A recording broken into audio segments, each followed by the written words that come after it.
Hello Nutrifolks, welcome to Nusa on Podcast with Himagi Unsud. Sebelum kita mulai bincang-bincangnya nih, kenalin, aku Niken dari Angkatan 2019. Nah, di podcast kali ini aku gak sendirian nih, aku ditemanin sama Mas Guntur dan Mbak Olivia dari Angkatan 2019. Supaya lebih akrab nih sama Mas dan Mbaknya, kita sapa dulu aja kali ya Mas sama Mbaknya. Halo Mbak Olivia. Hai Nutrifolks. Halo Mas Guntur. Hai Nutrifolks. Oke, kalau boleh tahu nih, Mas sama Mbaknya tuh asalnya dari mana gitu? Kita mau tanya-tanya gitu, biar lebih akrab gitu ya kan? Kalau Mbak Olivia asalnya dari mana sih kalau boleh tahu? Mungkin nanti dipanggil Olen aja kali ya Mbak Niken ya, biar lebih akrab gitu kan. Kalau Olen sendiri asal dari ibu kota Jakarta, jadi sebenarnya asal dari Medan tapi besar di Jakarta, jadi ya asal dari Jakarta seperti itu. Oke, kalau ke Unsud biasanya naik apa sih Mbak? Kalau ke Unsud biasanya aku naik private jet, enggak ada yang bercanda. Aku tuh biasanya naik kereta api itu kalau misalkan nggak dari stasiun Gambir, dari stasiun Senen ke stasiun Purwokerto, seperti itu. Biasanya ngabisin waktu berapa jam sih Mbak dari Jakarta sampai Purwokerto? Sebenarnya agak depresi ya kan kalau misalkan naik kereta sendirian gitu kan, karena bisa sampai 5 jam kayak gitu. Jadi kadang-kadang kalau lagi perjalanan tuh aku sengaja nggak ngerjain tugas biar aku ada kerjaan gitu di kereta kayak gitu. Oke, sama tugas saya setia ya Mbak Olen. Pastinya dong. Oke, terus kita mau tanya-tanya nih sama Mas Guntur. Mas Guntur asalnya dari mana sih kalau boleh tahu? Asal saya itu dari Purwokerto saja. Oh, dari Purwokerto, orang Iya, sini betul, ya berarti. Purwokerto, iya. Biasanya kalau ke Unsud naik apa sih Mas? Unsud ya, ke Unsud. Kalau ke Unsud biasanya saya sih naik kendaraan pribadi ya, motor gitu. Kalau biasanya untuk ke kuliah itu motor. Cuman untuk kayak misal kayak semacam kondisi-kondisi tertentu seperti kayak diharuskan mengkucir kan, helm kan susah ya kalau dikucir, jadi kayak pakai mobil gitu. Oke, terus aku mau tanya-tanya nih, gimana sih kebiasaan atau rutinitasnya selama jadi mahasiswa gizi Unsud waktu pas masih kuliah offline nih? Mungkin dari Mbak Olivia dulu kali ya. Waktu offline ya nih kan ya, ini agak harus nginget ya hampir 2 tahun yang lalu gitu kan, agak harus berpikir dengan keras, nggak ada yang bercanda. Kalau misalkan lagi offline tuh pasti seru banget sih ya, kebiasaan-kebiasaannya, jadi kayak kita bisa ngobrol bareng sama teman, bisa ketemu teman gitu kan, lebih berasa kita mahasiswa gitu kan, lebih ngerasain gimana yang namanya usdaan kayak gitu kan, kayak keliling-keliling jualan risol, dibeli risolnya gitu kan. Aku tuh suka banget usda, karena emang Olen itu lumayan lumayan aktif, jadi kayak ikut banyak panitiaan. Kadang tuh saking desperate-nya kayak ini jualan gak habis-habis gitu kan, aku tuh sampai maksa-maksa temen nih, sama contohnya salah satunya Guntur nih, ini adalah korban pemaksaan dari danusan saya seperti itu. Oke, dari Mbak Olen sendiri aktif banget ya ternyata Mbak Olen waktu pas kuliah masih offline. Nah, kemudian ada Mas Guntur nih. Mas Guntur biasanya ngapain aja sih gitu? Untuk rutinitas ya, rutinitas selama offline itu mungkin ya kan 2 tahun yang lalu ya kadang ya mungkin kadang juga lupa inget ya.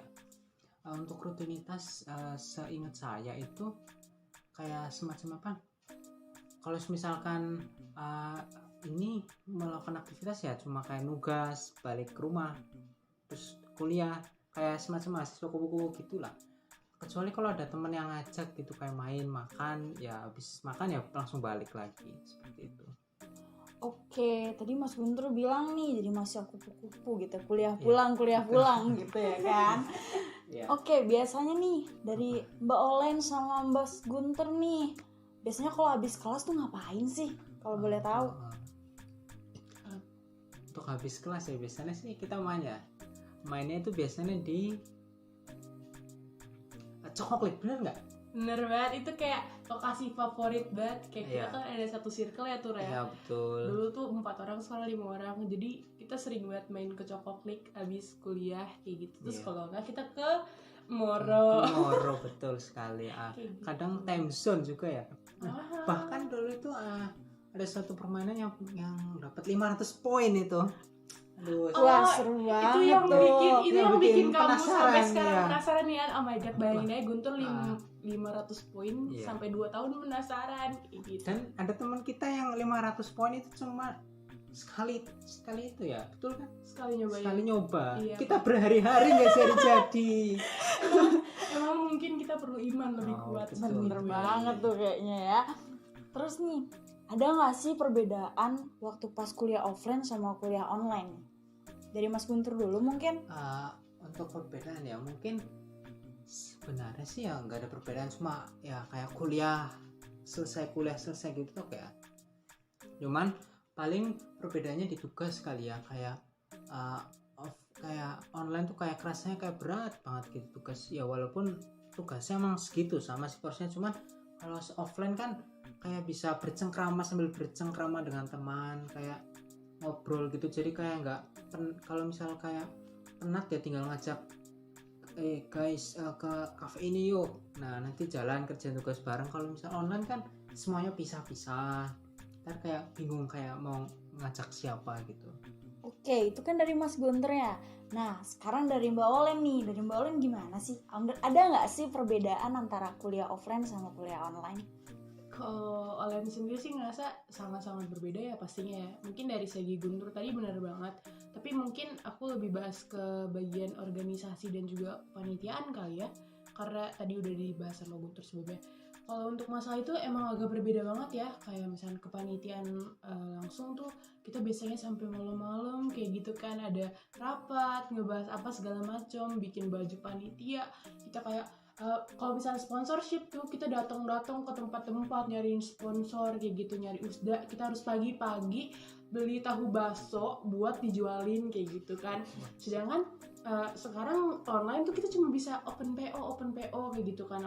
Kalau open PO juga kan kita harus lebih berpikir 2 kali, kira-kira apakah barang yang lebih bermanfaat kayak gitu kan, dan apakah bakal dibeli kayak gitu kan. Kemahalan juga salah, terlalu murah juga takut dibilang KW kayak gitu kan. Ya gitu-gitu sih. Kayak organisasi juga parah banget, karena nggak parah banget sih, maksudnya berbeda banget kayak gitu, karena lebih ya agak sepi juga jadinya organisasi karena jarang ketemu dan ya gitu lah pokoknya. Oke. Pas offline nih, biasanya tempat main atau tempat makan favorit habis kelas nih yang ada di sekitar kampus tuh biasanya di mana sih? Kalau di sekitar kampus ya, kalau misalnya tadi kan aku dan teman-teman aku suka ke Cokoklik ya, tapi itu dari kampus belakang agak lumayan jauh ya. Kalau untuk yang dekat, yang paling sering didatengin tuh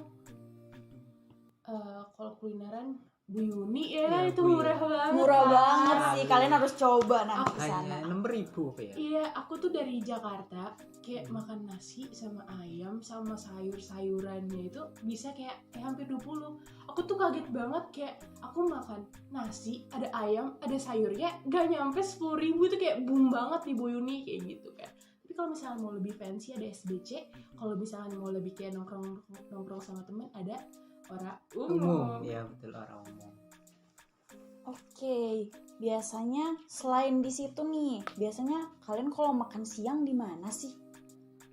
Untuk makan siang ya, biasanya sih untuk makan siang itu kafe ya biasanya, atau kalau enggak kayak semacam rumah makan gitu kali ya. Contoh yang misalnya yang dekat itu kayak semacam ayam geprek bay gitu loh, yang dekat Mafazak kalau nggak salah, Masjid Fatimah Zahro. Terus kalau enggak ya sekitar berjalan sedikit ke Gor lah, sana juga banyak pilihannya, ada ayam goreng, ada nasi goreng juga, ada ayam itu. Atau kalau misal mau cari-cari lebih dalam lagi, kayak kita bisa cari kafe yang semacam Omni atau Ricis atau KFC, itu juga ada. Selain itu juga ada kafe namanya Dekora, itu bagus juga tempatnya, cuman ya rada-rada fancy gitu. emang kayaknya kelihatannya Guntur tuh fancy banget ya. Tapi kalau misalkan teman-teman kayak mepet sama kuliah selanjutnya gitu kan, makan siang. Nah di Vikes juga ada tuh warung PJKR yang depan betul. PJKR yang bisa PJKR. fotokopi, sama ada warungnya Pak Kusnanda. Iya betul, ada Nah, Pak itu. Kusnanda. Mantep banget deh pokoknya Iya, kalau misalnya betul. emang mepet-mepet. Oke, sekarang nih aku mau tanya-tanya, ada nggak sih kejadian menarik kayak misalkan lucu, sedih, sama berkesan gitu yang pernah dialami selama kuliah offline maupun kuliah online nih? Mungkin pertama-tama dari Mbak Olen dulu kali ya. Oke. Kalau online mungkin yang lucu gitu kan, yang lucu paling kayak kelas udah selesai, belum live kayak gitu kan, paling gitu sih mas saya kan Iya Tur ya. betul. Kalau offline aku inget banget waktu itu aku kan agak lumayan aktif ya kan. Iya, Jadi betul, aku pernah aktif. ikut lomba nyanyi tuh waktu maba banget semester 1. Terus aku pakai kayak semacam wedges Apa? kecil kayak Wedges, gitu, heeh. sepatu. And then aku ke kamar mandi, waktu keluarnya aku kayak ngerasa kayak takut, malu karena pakai dress dan juga pakai wedges gitu kan. Terus itu sendalnya licin banget. Iya. And then Jatuh. Olen jatuh di depan dua mas cutting kayak gitu, dan itu malu banget kan. Terus Olen di situ sama temen Olen juga yang perempuan. Nah, salah satu handphone mas cutting ini jatuh, diambil sama temen Olen itu, dikira itu handphonenya Olen. Jadi kita berdua malu, dan habis itu Olen harus lomba, malu banget. Itu malu banget sampai sekarang. Kayak kalau misalkan lihat emasnya atau dinamo emasnya tuh Olen langsung kayak kepikiran langsung, oh my god, parah banget. Oke, dari Mas Guntur nih, ada nggak sih kejadian menarik gitu selama kuliah offline maupun online nih? Kejadian paling aneh ya itu kalau online ya. Pas online tuh gini, kayak misal kita udah anteng nih di depan kamera laptop, tiba-tiba dipanggil guru karena gagal fokus karena suatu apa yang kita ini ya. Apalagi ditambah lagi kamu Apa? laki-laki ya Iya, kan. betul. Di gizi tuh laki-laki tuh kayak barang yang sangat-sangat precious, jadi kayak pandangan semua orang ya nggak sih tuh. Iya. Jadi ya kayak ngerasa gimana gitu, aneh gitu lah. Padahal ya dosen itu ya, selain dosen itu ya nggak ada yang permasalahin gitu loh. Terus untuk pas offline ya, pas offline dulu kan pernah nih wasbang ya. Nah wasbang terus ada cutting kan yang jagain diskusi gitu kan. Nah terus kan itulah kan pas setelah wasbang kan nanti kan kayak kita kayak fallback gitulah biasa kan. Nah terus singkat cerita nih, pas treatment, waktu treatment aku cerita nih ke itu cuttingnya kalau gini ternyata dia itu ketuplaknya si treatment.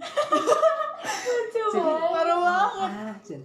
Jadinya kayak misal kita protes nih, kayak misal ini kok gini ini mau ngapain gini tugas treatment kok gini. Nah ke dia itu ternyata ketuplak dari treatment.